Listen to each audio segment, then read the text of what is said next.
Do you see, given that this recession could be worse than most are expecting right now, there being wide-scale layoffs of the sort we've seen in some of the bad previous recessions like '08, like '01?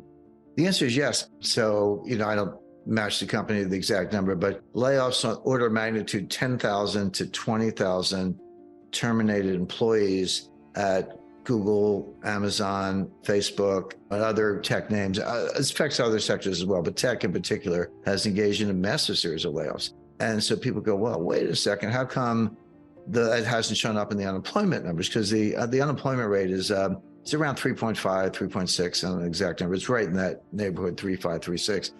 We haven't seen that level of unemployment, that low, that is, since the 1960s.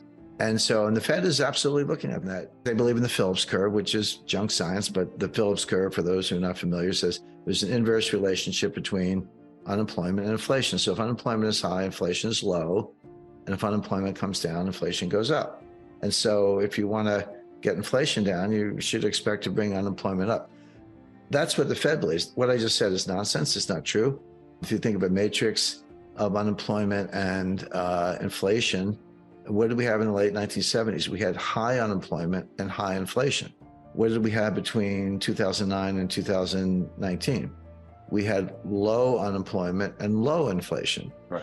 What do we have now? Low unemployment and high inflation. So as you can fill in every box in the matrix, which means there's no correlation. I mean, you can describe it, you can calculate it, you can put it on a chart, but there's no correlation. Last time I looked at the Phillips curve, it was flat. At least where I went to school, curves were curved.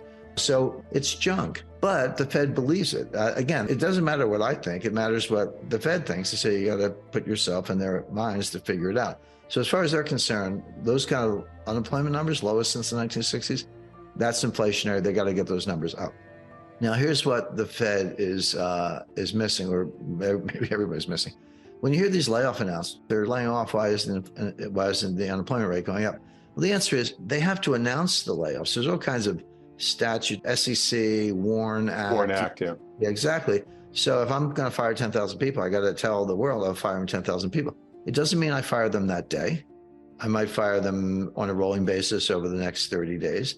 And it doesn't mean they walk out the door empty-handed and head for the unemployment office. I might give them 3 months severance, 6 months severance, et cetera.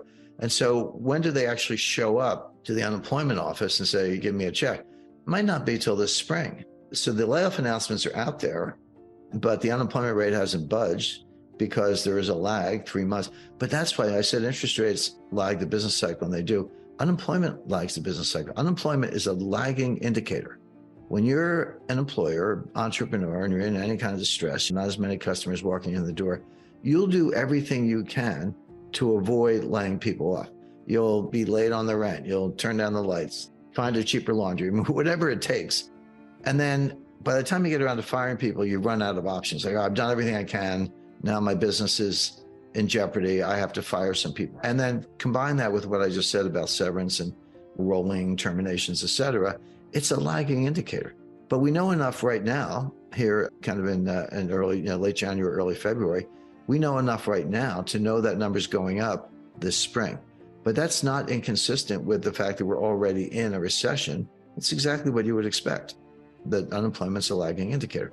Now, having said that, what else is the Fed missing? Wages are up 5%, and inflation's 7% or 6%. So your real wage just went down 1 or 2 points.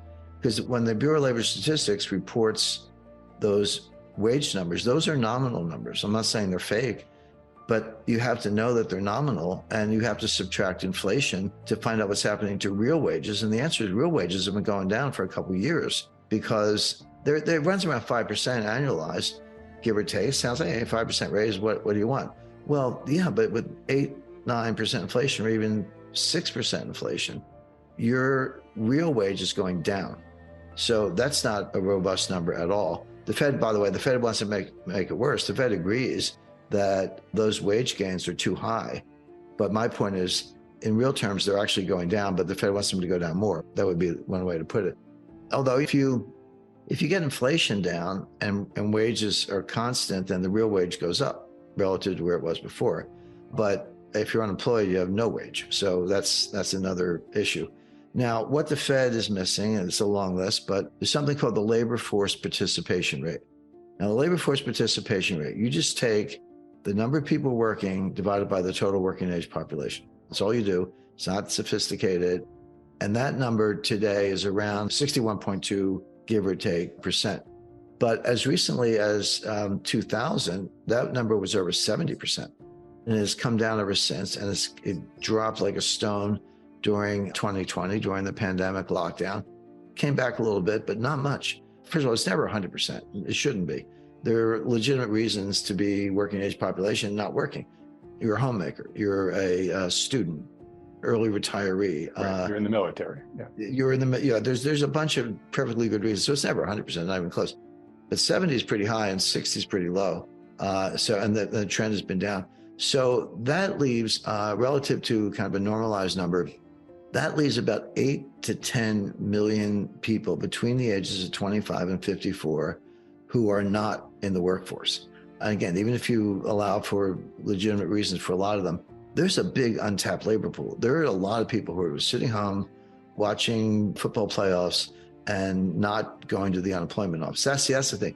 You have to go to the unemployment office online or whatever. You have to at least look at a job to be counted as unemployed. If you're not looking, you're not counted as unemployed, but you're still a person. You're still capable of working.